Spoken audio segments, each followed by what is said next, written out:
аралыктан спирт ичимин жыттап жаткан айдоочу сол деп чыгып атат. Жана бул жакта бир эмес 2 жолу наркология процессти кайталап өткөрүштү. Наркология процесстерди өткөрүү боюнча жакшы билесиз да? Билебиз. Өткөрүп бере аласызбы? Өткөрүп бере алабыз. Ушу кантип болду? Эки ямак арып кетти.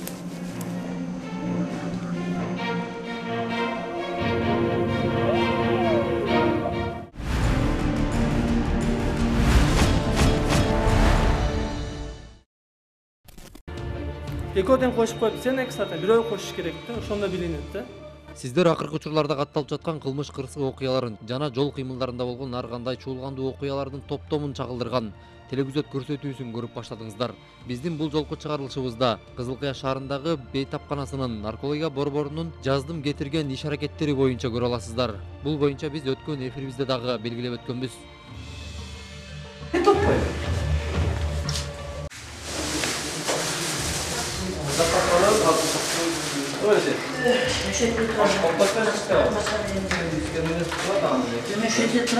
Бул Матиз үлгүсүндөгү автоунаанын айдоочусун наркология борборуна келгенде кезиктирдик. Бул айдоочу айымды токтотуп, инспекторлор текшерүүгө алган кезде андан аралыктан спирт ичимдигинин жыттанып жаткандыгына байланыштуу аны наркология борборуна алып келип, мас соосун тактоого туура келген. Бул айдоочу айым эч кандай спирт ичимдигин ичпегендигин айтып, мыйзамдуу талаптарга баш ийбей, инспекторлордон аны кой берүүсүн өтүнүп жатты. Канча ичкенин болдуруп жатты.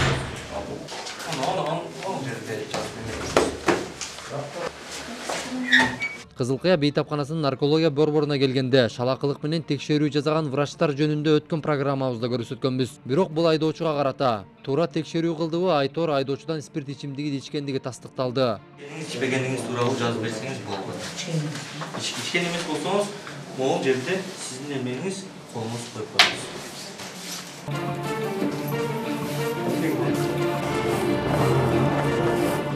Жана бул жактагы ак халатчандардын берген кагазы менен инспекторлор айдоочу айымга айып кагазын түзүп, автоунаасын айып короосуна токтотууга мүмкүндүк берди.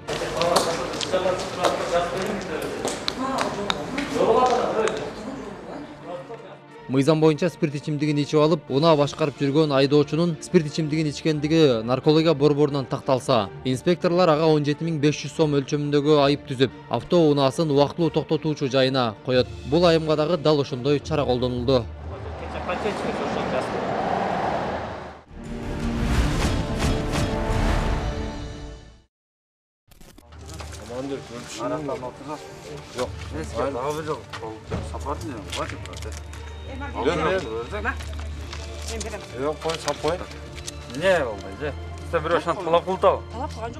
Ал эми бул автоунаа дагы ушул эле рейдтин алкагында токтотулуп, айдоочусуна тийиштүү документтери текшере келгенде, анын унаага тийиштүү документи жок болуп чыккан. Анын үстүнө аралыктан спирт ичимдигинин жыты келип жаткандыгына байланыштуу анын наркология борборуна алып барып, инспекторлор текшермей болду.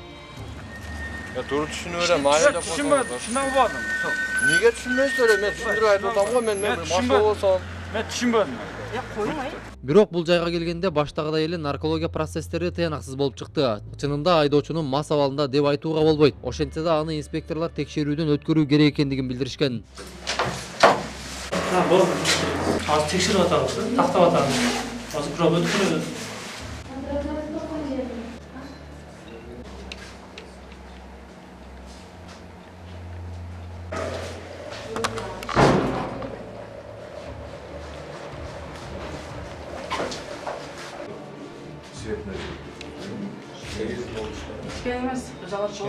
Bayağımda şaş. Ben kısalat boğan yoktum prosto. Şaşıl. Uksuz kayıp çıkıp gidelim. Başında alıp düz. Ekөөдөн өзгөрүп неге? Азыр экөөдөн баштап. Экөөдөн бирдей агарып карайды. Кубик дисфатага. Барганское кошулат, 2 капля.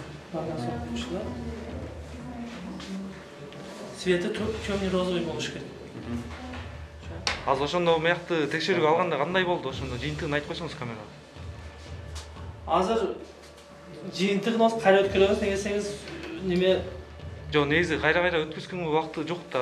Ар бирин кайра өткөзсүн. Жыйынтыгын айтып кошуп коюп, сен экстата бирөө кошуш керек да, ошондо билинет да. Тасбы?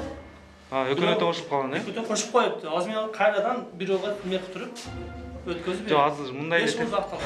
Айлы? Топпойбу. Ушу кантип болду? Экөө жаман агарып кеткен. Биз кантип аныктайбыз? Кимиз агарып кетти, ким? Бирок инспекторлор бул тыянакка ишеним көргөзбөстөн айдоочунун унаасынын документтери жок болгондугуна байланыштуу гана протокол түзүп, айып короосуна киргизишти. Ал эми мас абалында деп наркология борбору чыгарып берген тыянак жокко чыгарылды. Урматтуу эле көрүүчүлөр, биз Кызыл Кыя аймактык ооруканасынын жанында турабыз. Биз түндөкү наркология борборунда болгон окуя боюнча бүгүн бул жактын башкы дарыгери менен баарлашып, ал эмне дейт болду экен, эмне себептен нарколог дарыгердин жумуш ордунда жок экендигин, ал эмне себептен тактаган жок, жана неге эле наркологиялык процесстердин туура эмес өтүшү тууралуу суроолорду беребиз. Азыр ал эмне деп жооп берет, ар кандай окуялар болушу мүмкүн, алдыда көрөбүз. Assalamu alaikum.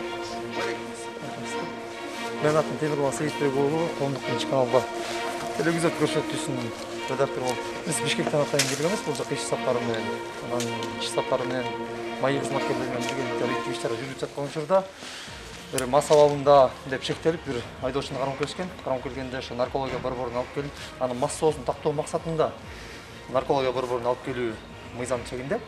Ал жакка келгенде бирок наркологиялык процесстер биз мурда көрүп жүргөндөй бул жакта. Бизге? Сиздерге. Эч кандай биз көрүп жүргөндөй болгон жок. Жана аралыктан спирт ичимин жыттан жаткан айдоочу соо деп чыгып атат. Жана бул жакта бир эмес 2 жолу наркология процессти кайталап өткөрүштү. Бирок эч кандай болгон жок. Бул айдоочунуку мисалы соо ичкен жок деп жыйынтык чыкты. Бул жактанчы.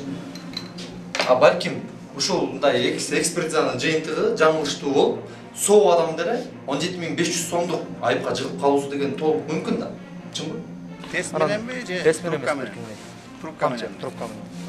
Анан бул биринчиси. Экинчиден ал жактан дарыгерлерден сураганда нарколог врач күндүз гана иштейт, азыр жумушта жок деп эле аягында ушундай айтышты. Бизде видео записинин баары бар. Нарколог ким? Нарколог. Нарколог врач. Нарколог врач барбы? Нарколог врач күндүз иштейт, азыр Түнкүсүн жок бе? Негизи болуш керек. болуш керек. Жок экен да. Жанагы наркологик процесстердин тамчылары 5 тамчы, 7-20ларды туура эмес коюп аткандыгы баары бизге күбө болдук. Анан ушул боюнча сизден комментарий сурайт элек.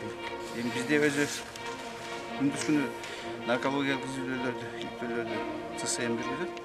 Анан саат 5тен кийин биздин кабыл алуу бөлүмүндө жүрөбүз. Анан дайыма дежурный врачтарыбыз болот. Дежурный врачтарга ушул наркологияга жүргүзүлөт. Андай маселе болбош керек эле дейм да. Мындай мас абалда адамдардын Сиздин оюңузча ошо сиздин бул жакта наркологияны өткөрүп аткан дарыгерлер баардыгын билет. ооба, дежурный врачтар баары инструктаждан өткөн. Биз күбөбүз да, биз күбөбүз.